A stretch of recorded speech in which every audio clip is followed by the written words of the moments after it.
Hey guys, tonight we're slipping into the grimy, fog-drenched alleys of medieval Europe. You hear your own footsteps slap against rain-slicked cobblestones. There's a sour tang in the air, part smoke, part sewage, part something less describable. The flicker of torchlight catches a shadow to your left. A woman stands half hidden, wrapped in a shawl, too thin for the chill. She doesn't speak. She doesn't need to. This isn't a glamorous story. In fact, you probably won't survive this, not emotionally anyway. The brutal lives of medieval prostitutes were a paradox of visibility and invisibility, tolerated, taxed, yet always judged. So before you get comfortable, take a moment to like the video and subscribe, but only if you genuinely enjoy what I do here. And hey, drop a comment with where you're watching from and what time it is where you are. Now dim the lights, maybe turn on a fan for that soft background hum, and let's ease into tonight's journey together. You trudge deeper into the city center. It's somewhere in 14th century London or Paris or Bruges. Honestly, it doesn't matter. The smell, the lawlessness, and the men are all the same. Brothels crowd near the city gates, each doorway glowing weakly with lantern light. You pass one with a red cloth tied to the doorknob, medieval shorthand for available. Inside, the floors are packed dirt. The mattress is stuffed with straw, and there's no such thing as privacy. One room, many purposes. A customer stumbles in half drunk, jingling a few coins. You brace yourself for what the night will bring. You're not here for romance. You're here because there were no other options. Prostitution was often one of the only means for women without dowries, connections, or surviving family to feed themselves. A dead husband, an unpaid loan, or simply being born on the wrong side of the social ladder could push you here faster than you'd believe. The church condemned you, of course, but only after it taxed you. That's right, the same clergy who funded against fallen women often owned brothels or rented out properties to them. Hypocrisy wasn't just tolerated, it was systemic. Meanwhile, cities tried to control it all through regulation. In Avignon, for example, prostitutes were ordered to wear striped cloaks so they'd be easily spotted. In Florence, they wore yellow veils. If you wore the wrong color, you risked a public beating or imprisonment. And let's be honest, you only owned one cloak anyway, and it was probably someone else's to begin with. Still, people sought you out. They lined up, jostled, waited in rainstorms. Most didn't even look you in the eye. You were there for a service, no more, no less. The irony, you couldn't stand in the street to beg because that was illegal. But standing in the same street to sell your body, totally fine as long as you gave the city its cut. You pass another worker, older, missing teeth, her eyes clouded from some infection that never got properly treated. She gives you a half smile. You wonder if she's trying to be friendly or just mocking you. Probably both. You see, competition was fierce, even among the destitute. Every woman in these streets is your rival. The ones with younger faces get the better clients. The ones with stronger fists get the better corners. The rest, they drift away. No one really knows where. Historians still argue whether most sex workers operated independently or were effectively indentured to madams. The evidence is murky. But either way, your fate was rarely in your own hands. You're either beholden to someone else or to the debt that keeps you here. Tonight you have 3 clients. One pays in coin, one in bread, and the last one promises to bring you meat next time. He won't. He never does. You return to your shared straw mattress around dawn. Your legs ache. Your back is stiff from cold and work. The candles burn down to a nub and the room smells like unwashed linen and mold. There's no sleep, not really, just exhaustion. And before long the city wakes. Carts rattle by. Someone yells. A child cries in the alley. One of your roommates coughs blood into a rag. You look away, and yet against all logic, there's community here, a shared pain that bonds you with the others. You braid each other's hair, share a boiled egg when someone manages to steal one from the market, whisper jokes, talk of escape, though no one really believes it. Out in the street, the day begins again. Merchants haggle, butchers shout, and the tavern next door restocks its casks. You put on your shawl, adjust your boots, and step back out. There's a job to do. The shawl you wear is threadbare, but it's regulation. Tonight, it's not just about staying warm or hiding bruises. It's about being seen, and being seen correctly. Because in your city, prostitutes are not free agents. You are property of the state. Or at least the city council thinks so. You hear the clink of a patrolman's belt. He's coming down the lane, torch in hand. You keep your head down. He pauses, looks at your shawl. It's the right color. Barely. He grunts and moves on. That could have gone worse. In medieval cities like Vienna, London, and even smaller trading hubs like Ghent or Siena, sex workers were monitored with absurd levels of bureaucracy. Some cities required official licenses. Others demanded taxes, curfews, and even weekly health checks, which surprise didn't actually help anyone stay healthy. In many places, you had to wear a designated belt veil or badge. The irony. These badges were supposed to shame you, but to a desperate client, they were glowing invitations. You sometimes wonder how much cloth and dye went into marking women like you. Enough to outfit a whole army, probably. At least some of the clothing was symbolic. In parts of Italy, yellow became the color of prostitution. Yellow veils, yellow ribbons, even yellow shoes. Not gold, not sunshine, just the kind of yellow that stained your reputation permanently. Historians still argue whether these laws were truly enforced or mostly symbolic. The records are patchy, but what's clear is that these laws turned you into a walking billboard, and you better not take your badge off. A woman caught soliciting without the mark could be fined or dragged to court. Repeat offenders, public lashings, or worse, your name written in the city register of shame, forever. It's strange though. While some places clamped down on sex work, others leaned into it hard. Take the regulated brothel systems in places like Avignon, where church influence was strong. Yes, church. You'd think that would be your natural enemy, right wrong. The church had a complicated relationship with prostitution. Publicly, it condemned the sin. Privately, it tolerated the practice. In some cases, it actively benefited. Monasteries rented out land to brothels. Clergy collected moral fines. There are even accounts of priests frequenting brothels after evening prayers, all in the name of pastoral outreach. You roll your eyes at the thought. Still, at least official brothels offered some structure. If you worked in one, you might have a regular bed, a madam, to manage security and slightly better odds of surviving the week. Street workers. No such luck. You're on your own. Every alley is a trap. Every client a gamble. Sometimes you imagine what it'd be like to switch roles to be the one writing the rules, not following them. To sit on the city council, sipping spiced wine, drafting another ordinance about curfew hours for fallen women. They always sound so serious in those scrolls. To protect the moral fabric of our society. Please, you and your friends joke about starting your own council. You'd call it the Order of Filthy Freedom. Rule 1, no fines for cracked shoes. Rule 2, soup every Wednesday. Rule 3, if a man refuses to pay, you get to sell his boots. The truth is, you laugh to keep from crying. Because the rules rarely make sense. One city bans sex workers from wearing pearls. Another forces you to only wear pearls as if that makes you easier to identify. Some towns outlawed you from working on holy days. Others preferred you did kept the men calm after all. In certain German towns, brothels even had official opening hours. Bells would ring to announce the start of business. Like a market square, but for bodies. You line up like sheep. Hope the better clients come first. And yet, no matter how many rules they passed, the work never stopped. Because demand never stopped. The city could fine you, shame you, even jail you, but it still needed you. The same men who condemned you in daylight came knocking after sunset. Sometimes during a rare quiet moment, you think about quitting. Maybe becoming a laundress, a cook, a servant in some noble's kitchen. But even those jobs required a letter of character. And who would vouch for you? Your last employer, he didn't even know your name. There's also the matter of the fines. Oh, the fines. Miss curfew. Pay up. Speak too loudly in a tavern. Pay up. Work outside designated zones. Double fine. You're caught talking to someone who turns out to be married tripled. The city calls them moral preservation fees. You call them what they are, rent disguised as judgment. And yet you keep walking. Shawl on, eyes down. Because behind you, another girl's just been caught without her badge. She's crying. The guard drags her toward the market square. You pretend not to notice, but inside your gut turns. You pass by a tavern. The laughter inside is loud, warm, inviting almost, until someone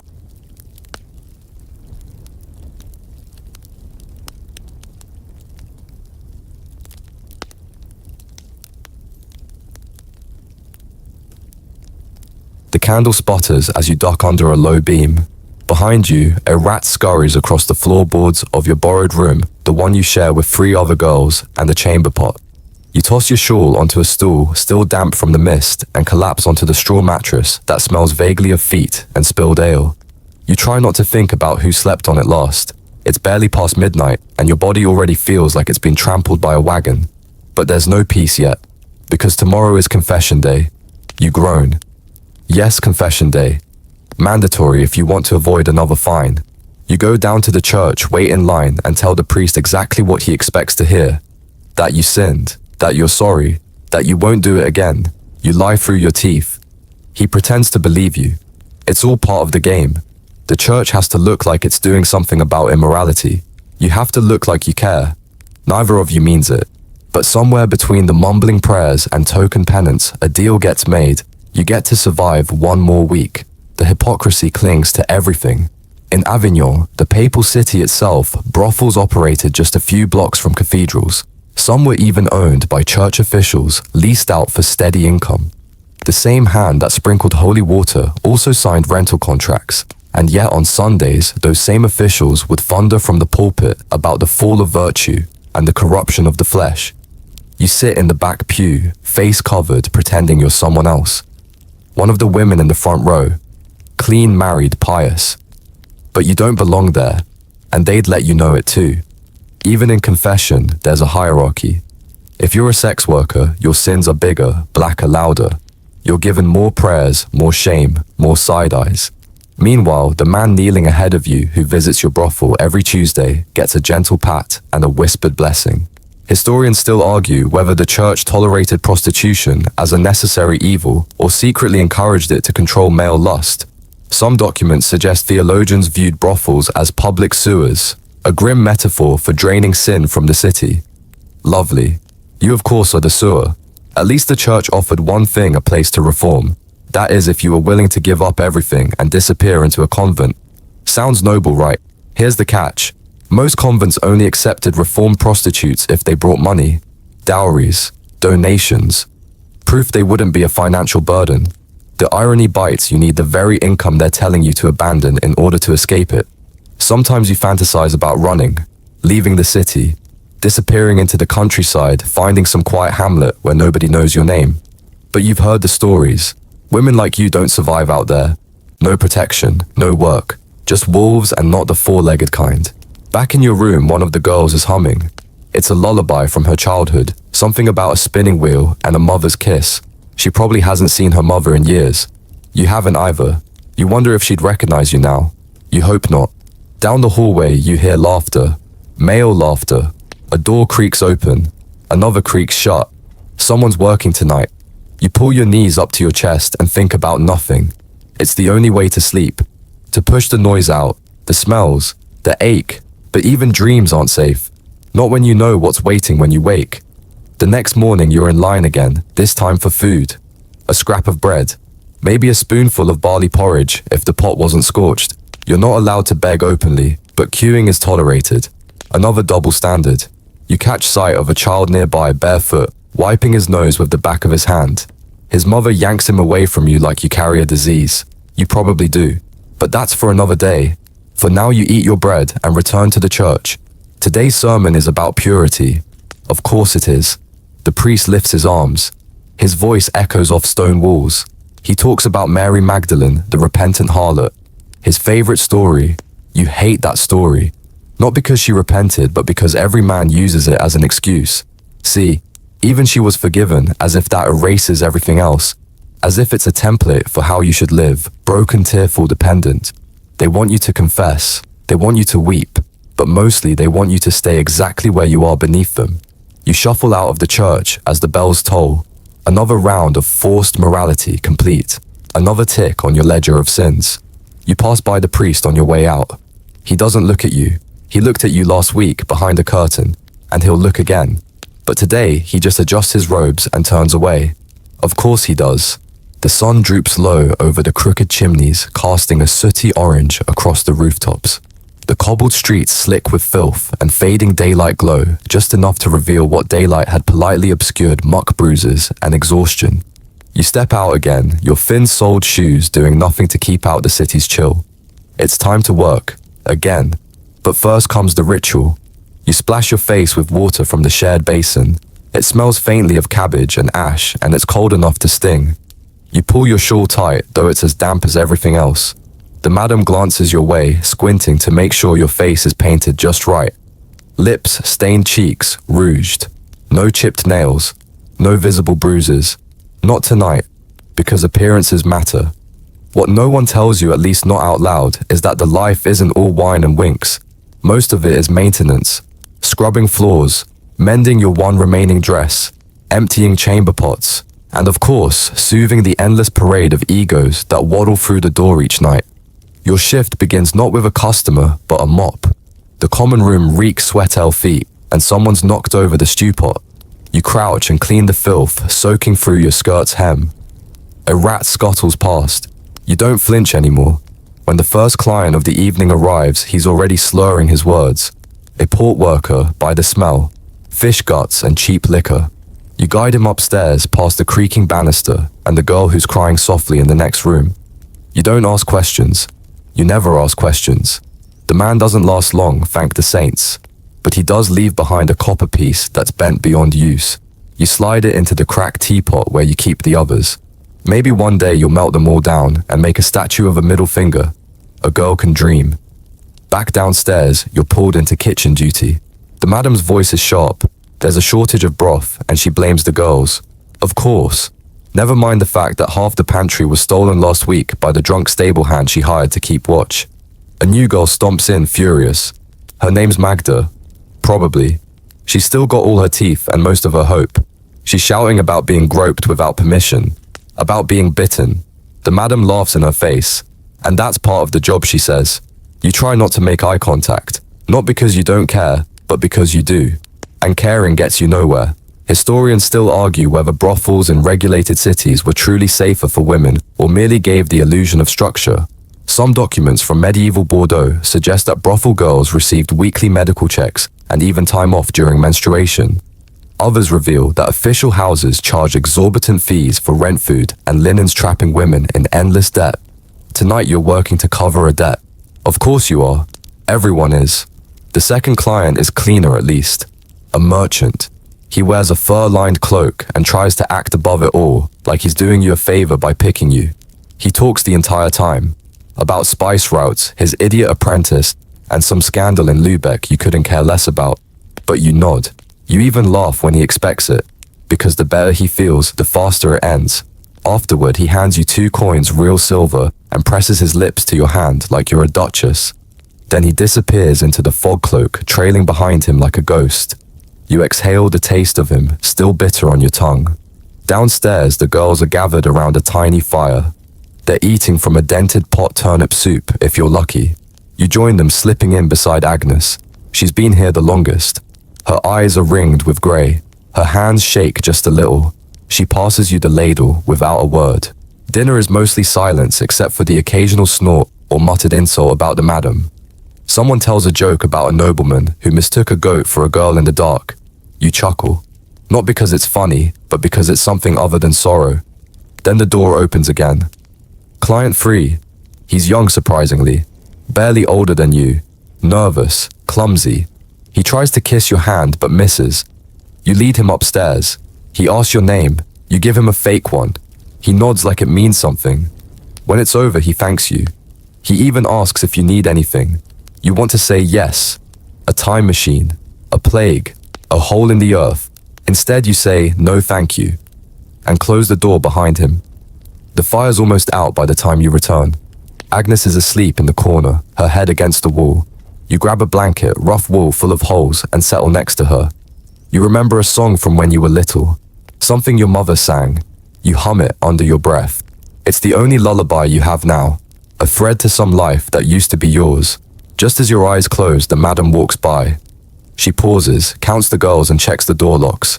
Security, she calls it. You call it inventory. And just like that, another day ends. You don't dream anymore. You just drift. Between rooms, between men, between who you are and who you used to be. The morning light seeps in through the slats of the shutter, thin and cold like everything else. You blink awake, your mouth dry, your body curled against the wooden wall. There's no rooster crowing, no sweet scent of baking bread, just the distant clang of a blacksmith and the soft moans of someone still working upstairs. Morning means nothing here. Time is just rotation. You stand slowly, your joints aching. Your back reminds you that you slept on a warped floorboard all night. Again. But there's no luxury of complaint. You stretch, wince, and head toward the basin, The water's already murky from everyone else's use, but you splash your face anyway. Cold is better than nothing. The madame clatters down the stairs like a butcher arriving at market. Out, air the rooms, wash the linen such as they are. She barks. You obey. Because here you're not just a product, you're the janitor, laundress, therapist, actor, and sometimes nurse. Before the clients arrive, there's a full day of work to be done. You grab the bundle of soiled sheets, stiff with sweat, wine, and worse, and head outside to rinse them in a nearby trough. It's filled with brown water, a suspicious floating feather, and something you don't look at too closely. As you scrub, a woman across the alley watches from her window. She's wearing a bonnet, her hands tidy and folded. Her lips curl when she sees you. You look down. You don't bother waving. She's someone's wife. And that's the thing they don't write about in the court records or city laws, the silent, simmering presence of the wives. The other side of the transaction. Because for every man who walks into your room smelling of mead and entitlement, there's a woman somewhere scrubbing his clothes, raising his children, watching his coins vanish. Sometimes she knows where they go. Sometimes she doesn't want to. And sometimes when she catches your eye across the square, she knows you. You wonder what her story is. Was she once like you, a girl with no dowry, a debt she didn't make but had to pay? Did she marry to escape this life, only to land in another cage, padded with linens and duty, instead of filth and desperation? Historians still argue how widespread the resentment between wives and sex workers truly was. Some accounts show tension and public shaming. Others hint at strange alliances, wives hiring prostitutes to handle their husbands during childbirth recovery or to prevent worse affairs. It was complicated. Everything is. You wring out the last sheet and hang it on the line. Your hands are numb. One of the other girls, Ellen, small and clever, joins you. She nods toward the window woman. She used to come here, you know. Back before her father married her off to the tanner. You blink. You hadn't expected that. But then again, who do you think ends up here? No one's born in a brothel. Not even you. Everyone had a different beginning. Some were sold. Some ran away. Some just ran out of food options luck. You and Ellen swap stories while folding sheets. She claims she once slept in a goose feather bed. You tell her you once had a doll made of corn husks. Both of you pretend to believe the other. Laughter helps. It always has. That night things are slow.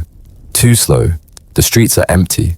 Rain pours from the sky in sheets, drowning the torches and silencing the usual din of evening foot traffic. Even the drunkards are hiding. You huddle near the hearth with 3 others. No clients means no coins, and no coins means no dinner. You're hungry, but there's nothing in the pot. Suddenly the door creaks. A man steps in, drenched, fuming. His cloak is expensive, but soaked through. He's clearly angry not at you, but at the weather, the world, who knows. He points. You follow. In the room he doesn't speak much. Just shoves. His boots leave mud on the sheets you washed that morning. When it's over, he throws a coin at you like a bone. You wait until the door slams shut before you exhale. You hate when they don't talk. It's always worse when they don't talk. Downstairs, Ellen has found half a loaf. She shares it without asking for anything in return. You tear it slowly, sharing crumbs and stories. Someone tries to sing. Someone else throws a rag at her, laughing. The mood lightens just enough. There's always a hierarchy in this place. Not official, not written, but you feel it. Some girls get better rooms, better clients. They're younger, prettier, or simply more agreeable. Others, like Agnes, who hasn't had a tooth in years, are barely tolerated. She sleeps near the back door, next to the firewood, and rarely speaks. You once asked her how long she'd been here. She said too long to tell lies. Some women are bought outright by a single patron. Kept in silk, paraded around in private, protected at least for a while. Courtesans, they're called. The lucky ones. They dine with nobles, learn languages, wear velvet gowns. But the fall is quick. One missed period, one jealous wife, one shift in court politics, and they're back in the brothel. If they're lucky. If not, they vanish. The hierarchy even creeps into how you speak. Who's allowed to joke? Who gets to eat first? Who the madam likes best this week? You've learned to play your part. Not too loud, not too soft. Smile just enough. Keep secrets. Tell stories. Because here survival is performance, and the stage resets every night. The rain doesn't stop. It beats against the shutters like fists, each drop a tiny thud in the already fractured rhythm of the night. You're curled under a moth-eaten blanket, trying to sleep. But the straw beneath you is damp. Your legs ache from yesterday's labor, and your thoughts won't quit swirling. Every sound, the creak of a floorboard, the snap of the hearth keeps you half awake, hyper-aware, half alive. Ellen is asleep beside you, snoring lightly. Across the room, someone coughs, a wet, rattling sound that's been growing worse each week. You don't dare ask who it is. There's nothing you could do, even if you knew. You roll onto your side, the wall's cold against your cheek. You close your eyes, and the itching starts. Not in your mind, not imaginary, very real. You sit up and scratch furiously at your thigh, then your scalp, then behind your knee. Lice. Again. The latest house remedy involves crushed rosemary, boiled with ash, and rubbed into the roots of your hair. It stinks. It barely works, but it's what you have. Everyone has lice. Everyone. You gave up shame weeks ago. Disease is everywhere in this place. On the blankets, on the clients, on you. Your gums bleed when you brush. Your breath has taken on a sweetness that doesn't bode well. There's a red patch on your leg that hasn't faded in days. You poke at it, it's tender, but you keep moving, because the only thing worse than being sick in this house is not working in this house. You head to the storeroom to find something that might help. There's a jar of dried nettles, a pouch of crushed garlic, and a bundle of rue tied with string. None of it is yours, but you know how to ask the older girls, and they know how to say yes. Quiet generosity, traded under the radar of the madam, is the only medicine you can count on. One girl swears by rabbit fat mixed with vinegar. Another uses warmed wine poured into her shoes, claiming it pulls the fever out through the feet. It doesn't. But belief is half the cure. Historians still argue whether medieval medical practices in brothels were entirely superstition or included scraps of actual herbal knowledge. What's certain is that prostitutes out of necessity often knew more about healing than the men who called themselves physicians. Not that any of them would treat you. You're not a wife, you're not a nun, you're a number, a body. You take a fingerful of the rabbit fat concoction and smear it onto your skin. It stings. Later at the hearth, Agnes shares an old rumor that Cleopatra used crocodile dung as contraception. You all laugh, then fall into silence as you consider how that's not even the worst method you've heard. The truth is, nothing protects you. Not herbs, not prayers, not the church, not the laws. You remember a time not long ago when one of the younger girls, barely old enough to bleed, caught something. Something with sores. She kept working. The madame told her to wash more often. By the time she collapsed in the hallway, it was too late. The priest who came to give last rites refused to touch her. She died alone, and her spot was filled the next morning. There's always another girl. Tonight you have a client who won't stop sneezing. You brace yourself. The last time a man coughed on you, you spent 2 weeks shivering in the back room, hallucinating rats in the rafters. But this one seems less dangerous, just full of wine and arrogance. He's a cloth merchant. You can tell by the calluses on his thumbs and the threads clinging to his doublet. He tries to lecture you on fabrics. You nod, smile, touch his arm when appropriate, let him feel clever. When it's done, he fumbles with his purse. You watch carefully. Some of them like to act confused at the last minute, as if you weren't clear about the price, as if they didn't know exactly what they were paying for when they walked in. This one tries to haggle after the fact. You hold your hand out, palm up, eyes steady. You don't speak. You've learned that silence unnerves them more than threats. He grumbles and drops the coin into your hand. Outside, the storm is starting to let up. The streets shine under the pale glow of torchlight. You slip into your corner by the fire again. Ellen is threading a needle through a tear in her sleeve.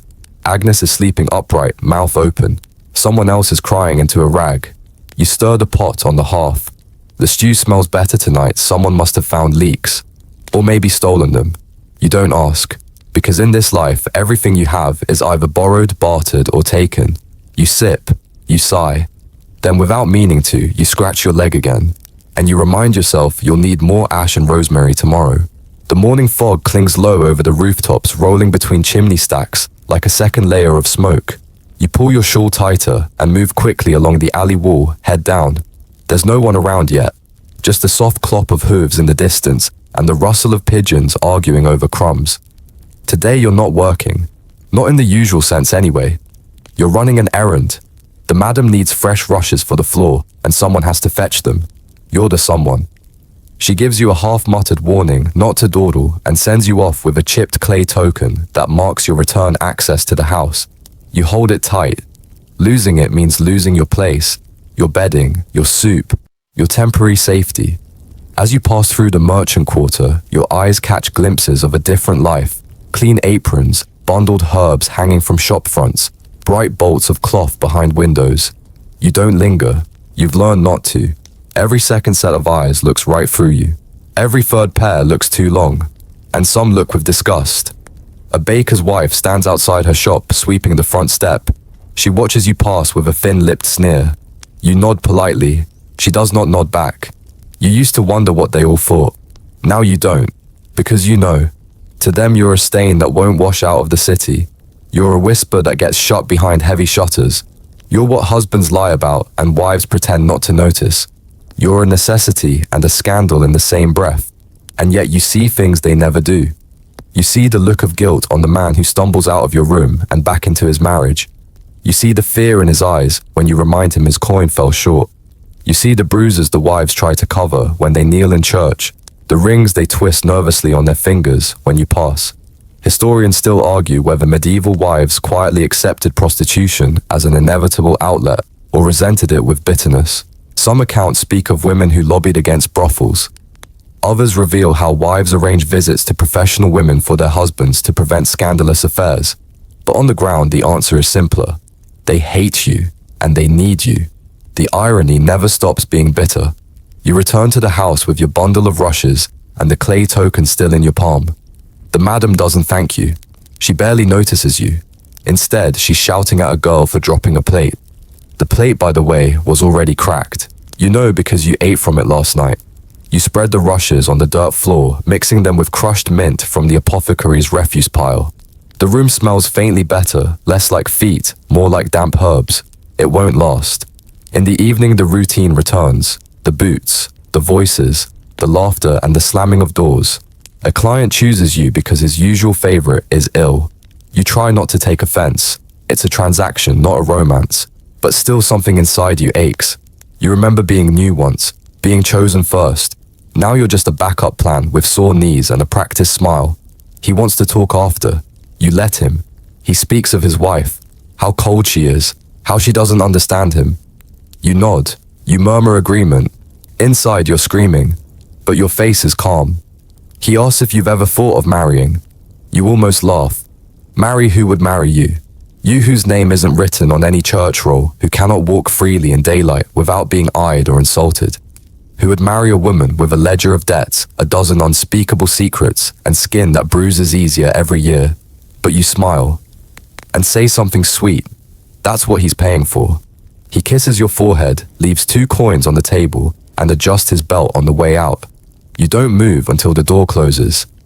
Back downstairs, Ellen is combing her hair with a fork.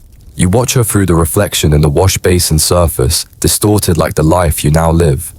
You remember a time when you brushed your hair for fun. Now it's just another task. Like sweeping. Like breathing. Someone asks about the girl who's been coughing. The madam says she's resting. You all know what that means. Resting is the word used when a girl isn't fit for work, but hasn't been removed. Yet. Removed means thrown out. Or if she's lucky, sent to the hospital. The hospital where no one touches you, where the priests mutter prayers over your bed, like they're trying to scare the illness out of you, and where most who enter don't come back. There's no retirement in this life, no pension, no golden years, only fading, and then forgetting. Tonight before bed, Ellen asks if you think she should leave. She says it casually, but you can tell she means it. She's tired, we all are. You tell her what you always say, if you can go, and you mean it, even though you'll miss her, even though you'll be alone again, even though no one really gets out. But you say it because that's what friends do. Even here, especially here. The morning starts with shouting. Loud, sharp, male. You jolt awake on the straw-stuffed mattress, your spine protesting every movement. Around you, the air is thick with the smell of wood smoke, mildew, and the faint sweetness of rot. The fire's out. The room is cold. Somewhere downstairs, the door has slammed open, and the madam's voice rises to meet the commotion. You don't move. You don't want to move. But you have to. Pulling your shawl around your shoulders, you shuffle toward the stairs and peer down. The man in the doorway is broad-shouldered, clean-shaven, and holding a coin pouch so full it could choke a pig. He's not yelling anymore, but you know the type. He didn't come for company, he came for something specific, and you already suspect what. The madam glances up the stairs. Her eyes land on you for half a breath, then flick toward the hallway behind you. Mira, she barks. Come here. You freeze. Mira, the smallest of you. A girl with long lashes, knobby elbows and hands that still fumble with laces and soup bowls. She's 12 at most. 13 if you believe the madam's ledgers. No one does. Mira steps out of her corner, half asleep, hair wild. She clutches a blanket and blinks confused. Come here, the madam repeats quieter this time, but colder, like a blade dipped in oil. Mira obeys. Of course she does. You watch her descend the stairs without a sound. She's barefoot. She always is. The man looks her over, once then nods. The sound of clinking coins follows. The door shuts, and Mira is gone. The silence after feels heavier than any storm. You sit back on the step, your hands shaking, though the rest of you is too numb to tremble. This is the part no one talks about. Not the priests, not the lawmakers, not the men who slip into your rooms and leave before sunrise. The youngest ones always go first. Some are orphans abandoned to the streets. Some are sold by fathers, brothers, even husbands traded like sacks of barley in exchange for debt forgiveness or bread. Some, like Mira, simply appear one day too young to understand the meaning of the bruises on someone else's skin. The brothel says she's ready, but no one ever is. Later that day, you see her again. She's quiet. Her lips are chapped. Her dress is torn at the hem. She avoids your eyes.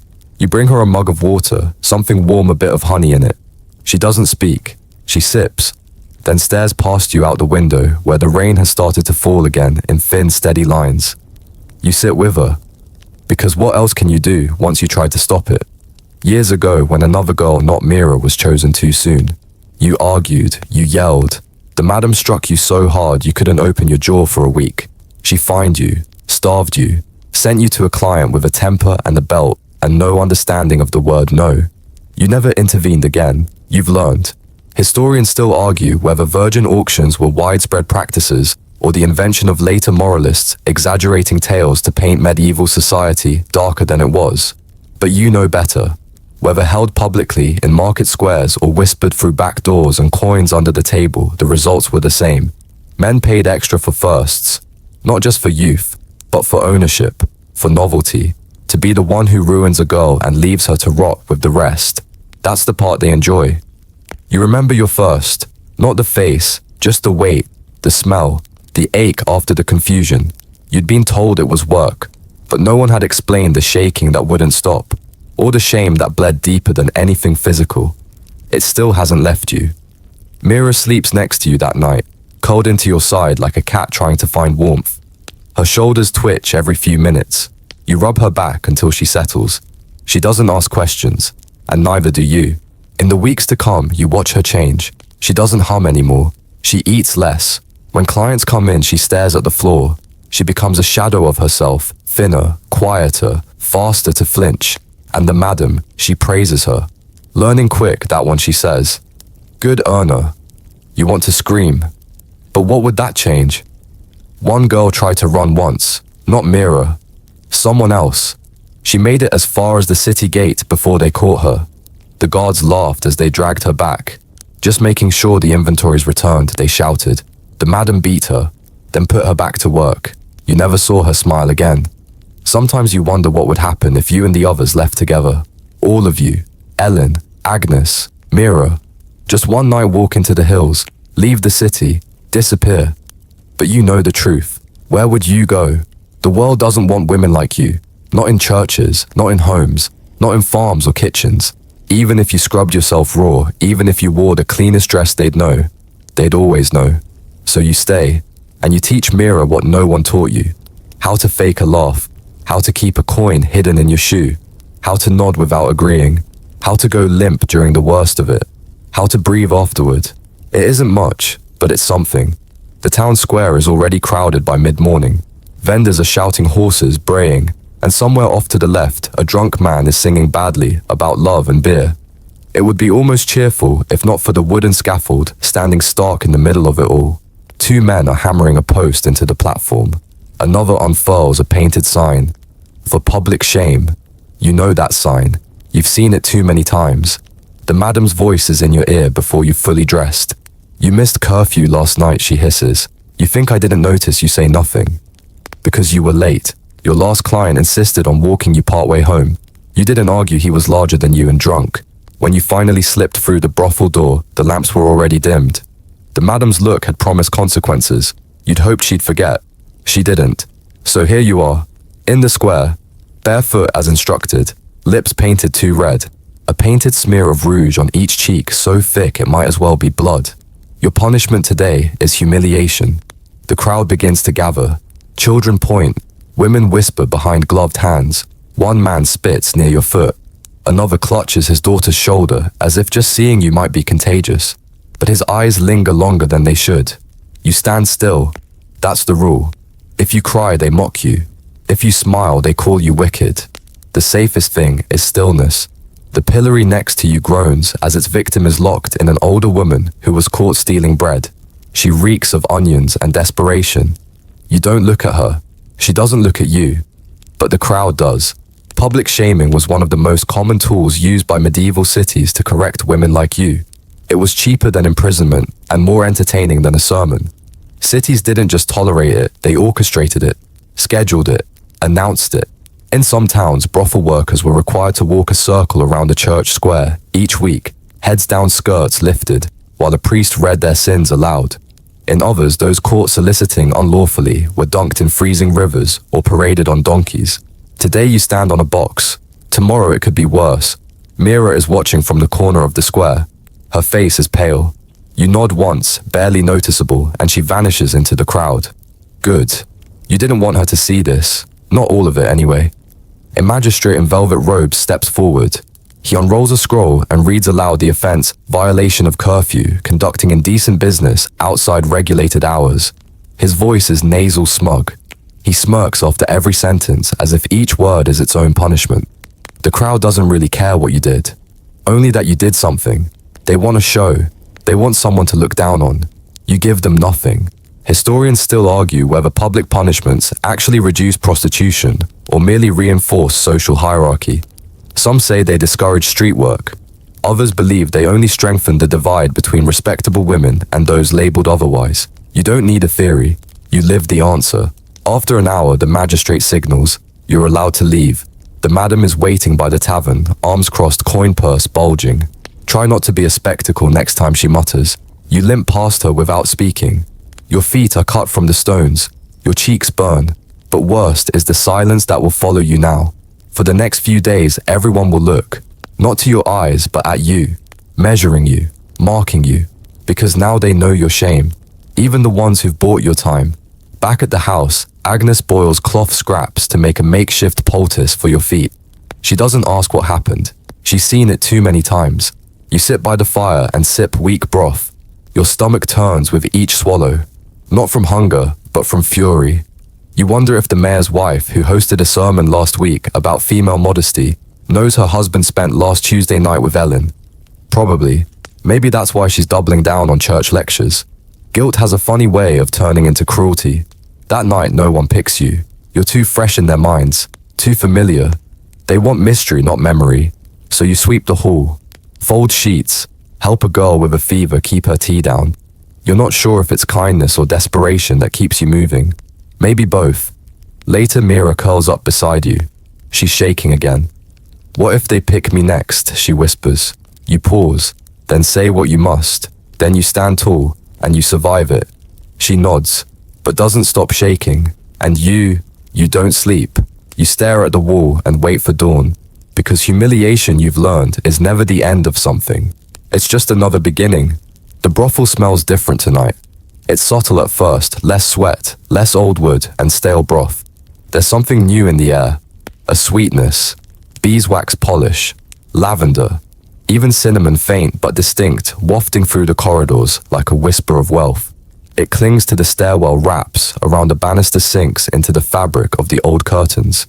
You know what it means. So do the others. The madam is pacing.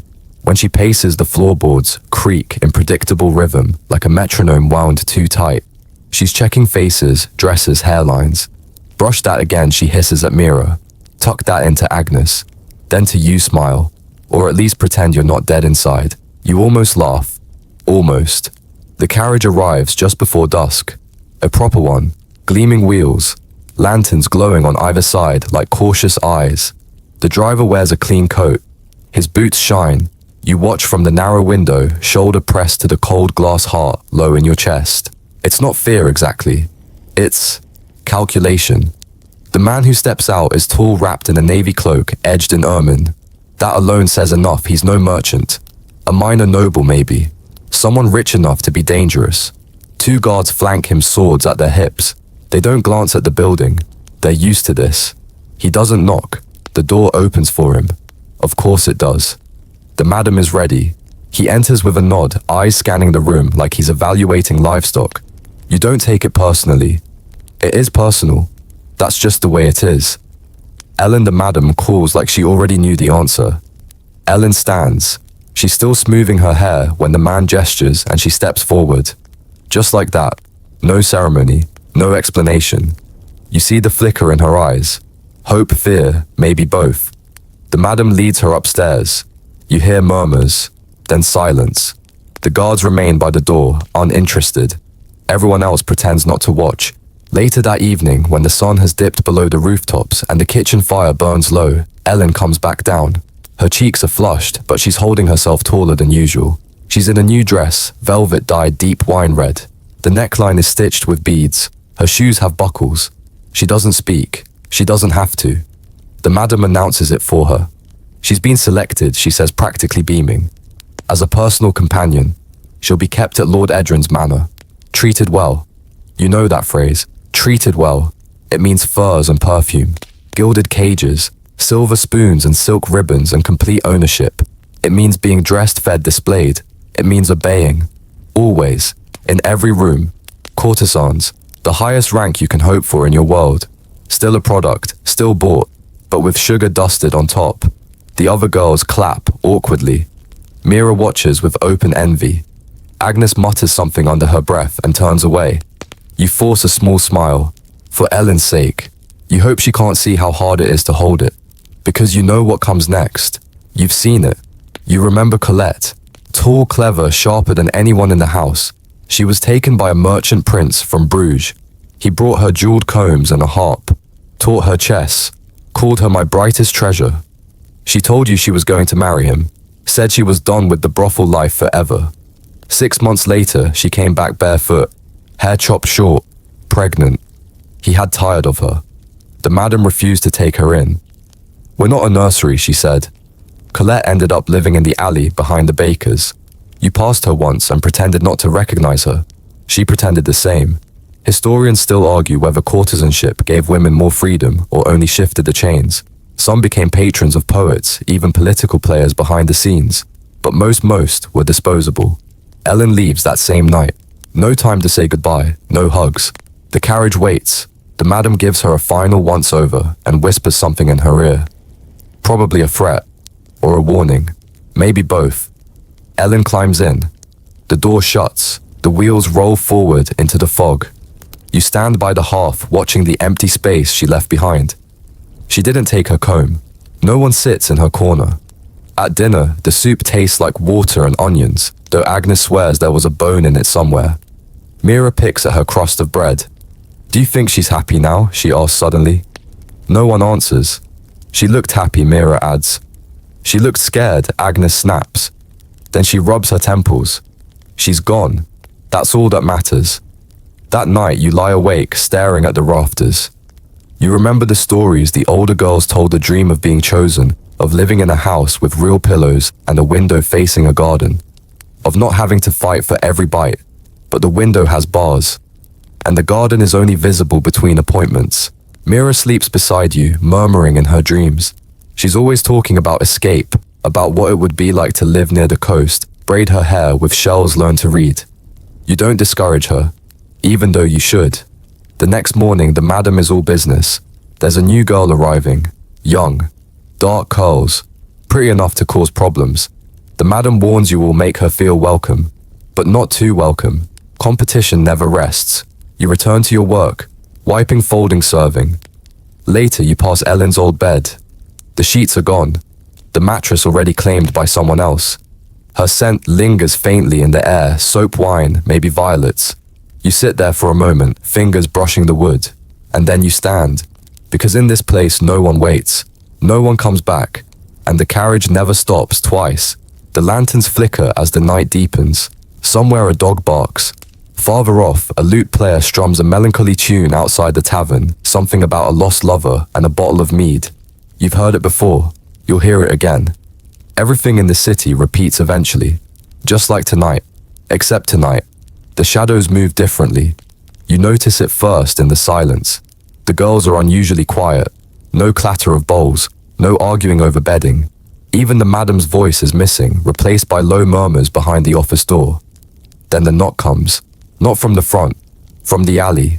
3 short raps, then a pause, then 2 more. You freeze halfway through pouring hot water into a basin. That's not a client's knock, that's their knock. Pimps, or worse, enforcers. The madam rushes past you. She doesn't yell, doesn't even acknowledge you, just unlocks the side door and lets them in. 2 men, one tall cloaked, one shorter scarred with a pouch that jingles every time he shifts his weight. They're not here for fun. They're here for accounting. These are the men behind the curtain. The ones who own the madam's debts, and by extension yours. They don't work the rooms, they don't clean the basins, but they collect weekly, sometimes daily. And they never leave empty-handed. You hear one mention the name of a girl who left last month. Still owes for her boots, he says with a snort. Shame she broke her ankle before the debt was settled. You try not to listen, but you always listen. Historians still debate how much of the sex trade in medieval cities was organized crime versus civic regulation. Official brothels were technically controlled by the city, but behind many of them stood shadowy figures. Local lords, businessmen, even military officers who loaned protection in exchange for loyalty and profits. Protection is the word they use, but what it really means is power. Power over who eats, who stays, who disappears. The madam returns an hour later, red-faced and tight-lipped. She slams a ledger shut and snaps, "No freebies this week. I mean it. You didn't plan on giving any, but you nod. Everyone nods. You know what happens if the books fall behind. You've seen it. One girl tried to run after stealing from the till. She got as far as the West Bridge. Her body turned up 3 days later in the river. No bruises, no signs of violence, just floating. Still, silent. But everyone knew. That night business is slow. The guards are patrolling more often. Something about stolen coins from a merchant stall. You keep your head down, your eyes lowered. A new client arrives close to midnight. He smells of horses and fresh mint. Unusual. He's soft-spoken. Wears a ring you don't recognize, thick silver stamped with a crest. His hands are calloused but clean. He asks your name, your real name. You lie, of course, but he smiles like he already knew it. You're used to clients wanting control. But this one, he watches you. Not just your body, your movements, your eyes, your reactions. He doesn't ask for anything unusual.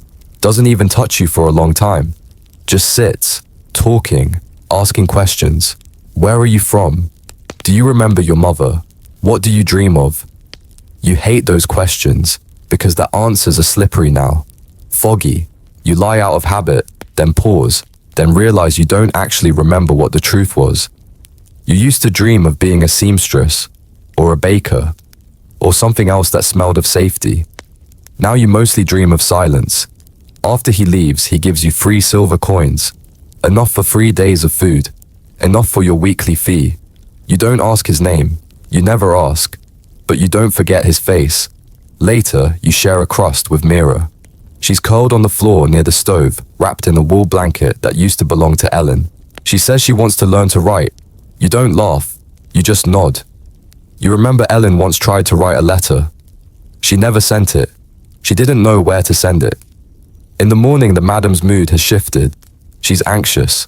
Her hands shake when she counts the coins. You overhear her whispering with one of the cooks something about a shortfall, about needing an extra take. You know what that means. The madame calls a meeting. You'll all put in extra hours this week, she says flatly. No excuses. We have expenses. Agnes asks what kind of expenses.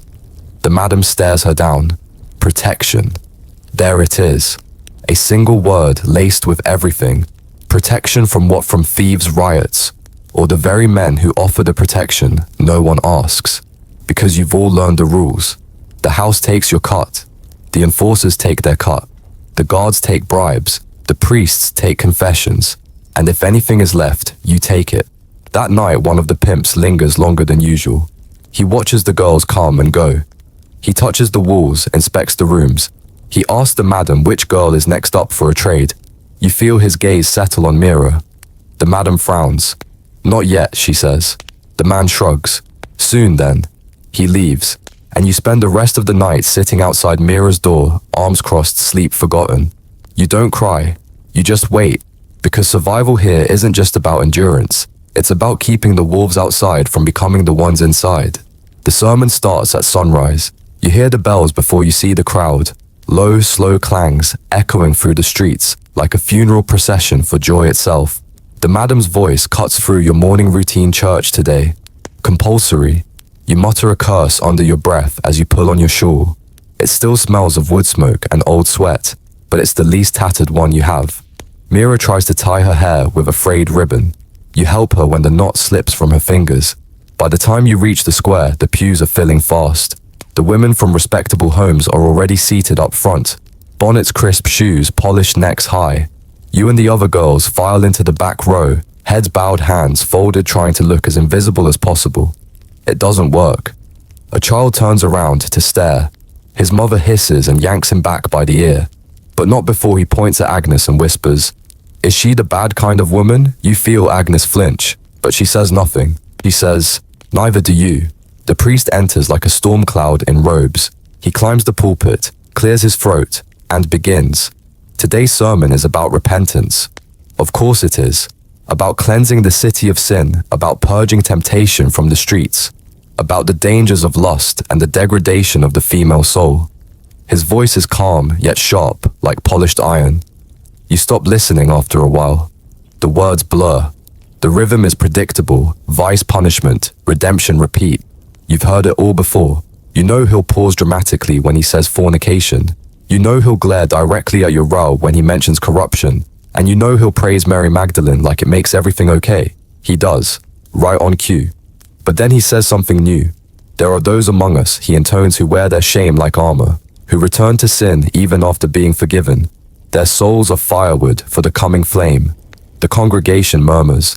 You feel the heat of every eye in the room turning toward the back. Your cheeks flush, not from guilt, from rage, because the same man who's speaking now, you saw him 2 weeks ago in your brothel. He came at dusk, said it was to deliver a letter, stayed for hours. You wonder what the congregation would say if you stood up and told them that. But you don't. You sit still, fold your hands tighter, breathe. When the sermon ends, the priest steps down and makes his way toward the exit. You're required to stay, speak with him, accept guidance. He nods at the madam. Doesn't look any of you in the eye. You think coward, Mira whispers. Do we have to go again next week? You nod. Because of course you do. Historians still argue whether forced religious attendance was meant to reform or to control. Records show that many brothels were required to bring women to church weekly, sometimes daily during Lent. Some scholars believe it was a sincere attempt at moral correction. Others believe it was performative penance performed for a public eager to feel superior. Back at the house, the madam is tense. The priest's visit has unsettled her. Not because she fears for her soul, but because she fears for her business. A bad word from the church could shut down the brothel. Or worse, invite raids, confiscations, fines she can't afford. So she compensates. Everyone works tonight, she declares. Double hours, no complaints. You feel your stomach drop. You were hoping for one night off. A chance to sleep without waking to footsteps, to cries, to pain. But there's no arguing, no appeal. By nightfall, the brothel is glowing with lanterns. The good blankets are pulled out. The cheap wine is replaced with slightly less cheap wine. There's a whispered word that a bishop's nephew might be coming by. That means everything must look clean, even if it isn't. Your first client arrives just past twilight. A familiar one, quiet, older. He always tips well, doesn't talk much. You don't mind him. That in itself is a rarity. Afterward he lingers, asks if you believe in God. You hesitate. Not because you don't have an answer, but because you have too many. Do you believe in a God that watches all this and says nothing? A God who allows girls to be sold and women to be shamed while men build churches in their name? A God whose servants visit brothels by night and preach by day? So you say what he wants to hear. I'm trying. He nods, leaves another coin, touches your hand like he means it, then disappears into the fog. Later you find Mira scrubbing her hands raw in the basin. You stop her gently. Her palms are pink raw. She doesn't look at you. I want to be clean, she whispers. You hold her until her breathing steadies. That night there's a knock at the door. Heavy, unrhythmic, unfamiliar. The madam answers. 3 men enter. Not clients, guards. They say there's been a complaint, that a local merchant reported seeing one of you speaking to his son. No names, no details, but they demand someone be punished. The madam chooses the new girl, says she was probably the one. They take her. She doesn't return. And you memorize their faces. You won't forget. Because here religion isn't salvation, it's surveillance. You wake up to shouting, not the usual bickering over stolen blankets or who gets the last ladle of broth. This is panic sharp, fast cutting. You sit up too quickly, your back screaming in protest. Downstairs something crashes, wood splinters, then running footsteps. You don't wait. You pull on your dress, grab your shawl and rush to the stairwell. Mira's already ahead of you, clutching the banister eyes wide. Agnes is behind you, muttering a prayer you haven't heard before. The front door is wide open. A girl, one of the newer ones, is sobbing in the corner, blood streaking her lip. The madam is arguing with 2 men. One of them is pointing, loudly. She owes you, said she'd pay last week. I said she was trying, the madam snaps back. She's been working double hours. She's not earning fast enough, the man sneers. Which means you pay, or someone else pays in her place. That sentence lands like a blow, because you know exactly what he means. You've seen it happen. Debt is a chain here. Not the kind that clinks when you walk, but the kind that seeps into your bones, tightens around your choices, poisons your future. Some girls owe for their food, some for their shoes. Some, like Mira, owe simply for existing. You once asked the madam how your own debt added up so quickly. She pulled out the ledger and rattled off line items like she was reading a grocery list. Room meals, laundry bath, water, 2 sets of linen, 1 stolen comb damages to a chair, and 1 overcooked stew. The stew had burned while you were bleeding into your bedding, unable to move. Still she charged you. You try to speak now, to intervene for the girl on the floor. But the madam's eyes flick toward you with a silent warning. Don't. The men leave eventually, but not before promising they'll be back. With interest, one says. That night no one eats. The stew pot is left untouched. The fire burns low. No one says why. Everyone knows. Because tonight the air has shifted. You've all been reminded again that leaving this life isn't a choice for most. It's a sentence. You don't quit. You don't resign. You don't move on. You pay. Or someone pays for you. The next morning, Mira doesn't get up. She says her legs hurt. You know better. You sit beside her and say nothing. You remember not so long ago the girls used to joke about leaving. There were rumors of sanctuaries, houses in the woods run by reformed women, nuns who took in the broken, merchant wives who funded retreats for the lost, even whispers of ships sailing to distant lands where no one asked your name or where you came from. But they're just stories. You once followed one, snuck away at dawn, walked half a day to a farmhouse outside the city, knocked, asked for a position. The wife looked you up and down, then slammed the door. You walked back barefoot. Historians still argue about the legitimacy of exit routes for sex workers in medieval times. Some point to religious houses that took in fallen women and retrained them in weaving or lace making. Others say these were rare, underfunded, and more punishment than refuge full of cold meals, silence, and shame.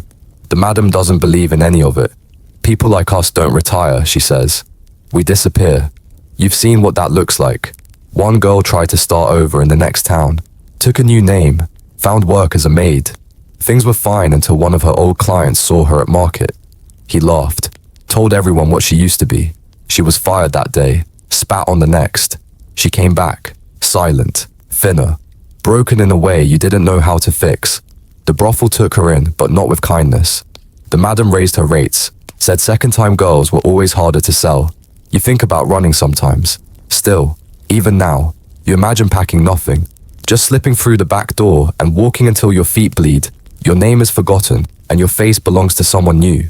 But then what? You've never owned land, never held a proper job. You don't know your birth date. Your teeth are yellowed. Your back aches in the cold. Your name is written in a dozen ledgers across the city. To the world outside, you are unclean, unworthy, unwelcome. So you stay. Mira sits up around midday. You bring her water. She drinks slowly, doesn't meet your eyes. Later, you help her braid her hair. It's the only quiet moment in the entire day. That night, the madame brings out the red ribbons. She only does that when business is slow or when she's desperate. Red ribbons mean advertising. The girls must wear them at the edge of the square ankles, exposed cheeks, rouged smiles forced. It's humiliating, but it works. The men come, and so does the coin. You work 2 clients back to back. One smells like boiled onions. The other talks to you like you're his horse. But you don't argue. You need the money. Because maybe if you save enough, pay off your debts, keep quiet long enough, you might get out. You might escape. Even if it's only to another corner of the world. Even if no one believes you can. The wind carries a new scent tonight. It's not perfume, not stew. It's smoke. A heavy, acrid kind, the kind that wraps around your throat and sticks to your skin. You sit up from the bench near the hearth, already coughing. Others stir too. Agnes opens the window and sniffs the air. Then someone says it. There's a fire. Down by the eastern quarter. You and the others gather near the window. The smoke is thick, pouring between rooftops like an invading army. Someone says it started in the stables. Someone else says it was a bakery. No one really knows. But it's spreading. Fast. Within an hour, the streets are chaos. Merchants shove carts of goods through the square. Horses bolt loose. Children cry. And all of you are told to stay inside. Clients won't come tonight, the madam says. But if they do, we're open. Of course you are. Even with the air choked in ash and sirens screaming, yes, some men will still come. They always do. But that night, no one knocks. You sit with Agnes and Mira in the hall huddled together as the heat creeps under the door. You tell stories, mostly lies, about times when you were happy or clever or free. Mira listens with wide eyes. Agnes rolls her own, but doesn't interrupt. Later, Mira asks, do fires ever reach here? You think of the plague fire when they burned whole blocks to stop the rats. You remember stories of women locked inside brothels while the flames raged outside owners too cheap to lose the property. You shrug. Depends which way the wind blows. The wind shifts, and with it, so does your life. In the coming days, the city changes. Not all at once, but piece by piece. The eastern quarter is gone. 5 blocks flattened, dozens dead. The rest scattered, some fleeing to the countryside, some just disappearing. The market slows. The taverns stay half empty. The coin dries up, and with it, patience. The madame grows crueler, charges more, feeds you less. She blames the fire, the city, the church. Blames you. You're not bringing in what you used to, she says to you one night, arms crossed. Too many lines on your face. You clench your teeth. Because she's right. The fire didn't reach you, but time did. Your joints ache longer. Your smile falters quicker. Clients choose Mira now, or the new girl Claire, fresh from somewhere inland. Pretty, quiet, frightened. You try not to resent her. You don't always succeed. There's talk that the city might shut down the brothel district. Temporary, they say, for safety. But you've lived long enough to know what temporary means, permanent with extra steps. Historians still argue whether disasters like plague, famine, and fire disrupted or simply displaced sex work in medieval cities. Some believe brothels were rebuilt within weeks, often sanctioned by officials desperate to maintain public order. Others argue these events forced women further underground into alleys, barns, even graveyards. You believe both, because that's what happens next. One morning, a city official arrives with a scroll, sealed. The madam reads it aloud. Effective immediately, the house must close. All workers must vacate within 2 days. No compensation, no appeals. The madam screams. She threatens. She pleads. No one listens. You pack your things slowly. Not that there's much. A comb, a worn shawl, 2 silver coins hidden in your boot lining. You tear off a strip of blanket and tuck it around Mira's shoulders. She clutches your arm. Where will we go? You don't answer. Because you don't know. The brothel empties like a leaky bucket. Girls vanish. Some head to rival houses that are still operating for now. Others vanish into doorways and stables. Some, like Agnes, just stop speaking. She sits on the stoop and stares at the smoke-stained sky. You and Mira try to stay together. You find shelter near the river, an old warehouse half collapsed, cold enough to make your teeth chatter. You share a corner with two other girls. Everyone is hungry. Everyone is scared. No madam, no rules, no protection. At first it feels like freedom. Then the guards start patrolling again. They don't call you names. They don't issue fines. They don't even speak. But they watch. Every night Mira curls into your side and whispers questions. What if we find a job? What if we leave the city? What if we just keep walking? You want to say yes, but walking leads to towns with gates, towns with ledgers, towns with rumors, and the stink of your past follows you like a stray dog. One night, a man finds your corner. You don't recognize him. He offers coin for Mira. You step in front of her. He offers more. You refuse again. Then he leaves, for now. You watch the door for hours afterward. That's when you realize something. This is what it means to be truly unprotected. No walls, no guards, no rules, just the wind, and hunger, and men with pockets full of silver. You hug Mira tighter, and promise you'll figure something out, because you have to, because this world doesn't forgive, but maybe, just maybe, it forgets.